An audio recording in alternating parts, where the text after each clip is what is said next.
Hello दोस्तों, आज हमारी करंट अफेयर्स की सीरीज में टॉपिक है आर्ट एंड कल्चर के टॉपिक्स जो कि प्रीलिम्स के लिए बहुत ही इंपॉर्टेंट माने जाते हैं। पहला है कोलकली नृत्य। कोलकली उत्तरी केरल में प्रदर्शन की जाने वाली एक लोक कला है जो आमतौर पर मंच पर 16 कलाकार इसमें होते हैं और गोल घेरे में नृत्य करते हैं। छोटी छड़ियों को जमीन पर मारते हैं और खास स्टेप के साथ ताल मिलाकर नृत्य करते हैं।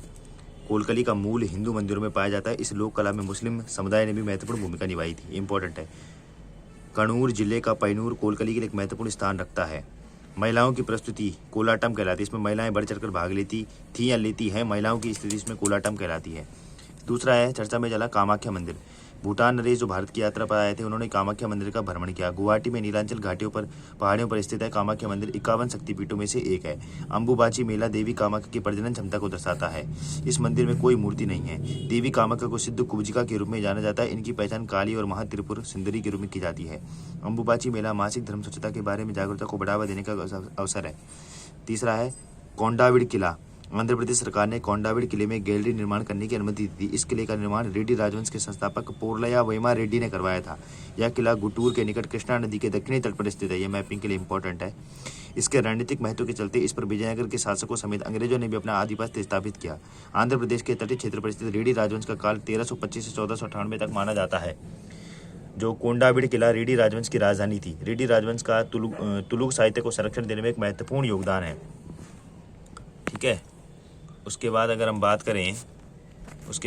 बात करें शहीद वीर नारायण सिंह। शहीद वीर नारायण सिंह का जन्म छत्तीसगढ़ में हुआ था। ये वर्ष 1757 की महान क्रांति में इन्होंने भारतीय स्वतंत्रता आंदोलन का बढ़ चढ़कर इन्होंने हिस्सा लिया था। इन्हें छत्तीसगढ़ का प्रथम स्वतंत्रता सेनानी भी कहा जाता है। फिर आता है योगिनियाँ। इंडिया प्राइड प्रोजेक्ट के तहत योगिनी, चामुंडा और गौमुखी की मूर्तियाँ यूनाइटेड किंगडम से भारत लाई गई थी। इन्हें लोखर से चुराया गया था, अंग्रेजों ने चुरा लिया था। इन्हें 64 समूह के रूप में माना जाता है। ऐसी मान्यता है कि इनमें अपार शक्तियाँ हैं। इनमें 64 योगिनियाँ 64 कलाओं, भैरव, रतिबंध, नायक और इंसान की भावनाओं से जुड़ी हुई मानी जाती है। प्रसिद्ध योगिनी मंदिरों में से उड़ीसा का 64 योगिनी मंदिर और मध्य प्रदेश का खजुराहो मंदिर विश्व प्रसिद्ध है। फिर है नव गौथिक और गौथिक स्थापत्य कला। मैसूर में स्थित सेंट फेलोमा कैथेड्रल इस समय संरक्षण से जुड़ी चुनौतियों का सामना कर रहा है। नव गौथिक शैली के इस स्थापत्य का निर्माण 1840 में हुआ था। इसका निर्माण मैसूर के शासक महाराजा कृष्णराज वाडियार द्वारा किया गया था।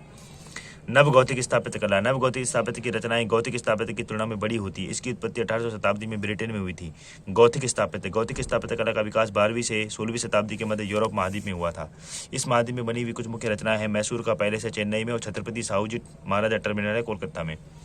फिर लास्ट है सुरबाया का युद्ध। सुरबाया का जो युद्ध था इंडोनेशिया राष्ट्रवादियों और ब्रिटिश भारतीय सैनिकों के बीच लड़ा गया था 1945 से 1949 तक।